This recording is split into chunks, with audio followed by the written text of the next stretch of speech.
പഹൽഗാമിൽ നടന്ന ഭീകരാക്രമണത്തിൽ ജീവൻ നഷ്ടപ്പെട്ടവർക്ക് ആദരാഞ്ജലികൾ അർപ്പിക്കുന്നു.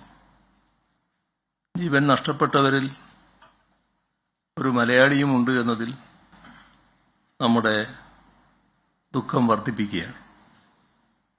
കൊല്ലപ്പെട്ട എൻ രാമേന്ദ്രന്റെ വസതിയിൽ കഴിഞ്ഞ ദിവസം പോയിരുന്നു.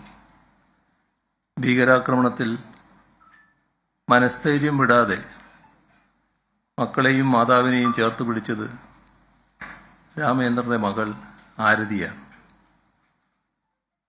ആ പെൺകുട്ടി ആപത്ഘട്ടത്തിൽ കാണിച്ച ധൈര്യം മാതൃകാപരമാണ്. രാജ്യത്തിനെതിരെ നടന്ന മനുഷ്യത്വരഹിതമായ ഈ ആക്രമണം മനുഷ്യരാശിയോടാകെയുള്ള വെല്ലുവിളിയാണ്. ജാതിയും മതവും വംശവും ദേശവും ഏതുമാകട്ടെ, മനുഷ്യരെല്ലാം ആഗ്രഹിക്കുന്നത് സമാധാനവും സന്തോഷവും സുരക്ഷിതത്വവുമുള്ള ജീവിതമാണ്. എന്നാൽ ഭീകരവാദവും വർഗീയതയും പോലുള്ള മനുഷ്യവിരുദ്ധമായ ആശയങ്ങൾ അതിൻ്റെ കടക്കലാണ് കത്തിവെക്കുന്നത്. ഭൂമിയിലെ സ്വർഗമെന്ന് വിശേഷിപ്പിക്കപ്പെടുന്ന ഇന്ത്യയുടെ അഭിമാനമായ മനോഹരമായ കാശ്മീരിൻ്റെ ജീവിതം ഇനിയും രക്തപങ്കിലമായിക്കൂടാ.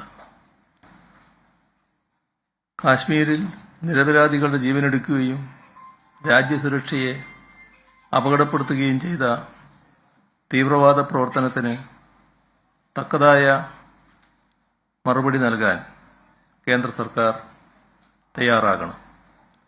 എല്ലാതരം തീവ്രവാദ പ്രവർത്തനങ്ങൾക്കെതിരെയും ശക്തമായ പ്രതിരോധമുയർത്താനും സാഹോദര്യത്തിനും മാനവികതയ്ക്കുമായി നിലകൊള്ളാനും ഒരു സമൂഹമെന്ന നിലക്ക് നമുക്ക് സാധിക്കണം.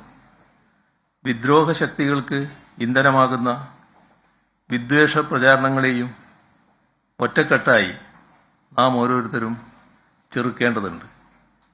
ഇനിയൊരു പഹൽഗാം ആവർത്തിക്കില്ലെന്ന് ദൃഢനിശ്ചയം ചെയ്ത് ഒറ്റക്കെട്ടായി മുന്നോട്ടു പോകാം.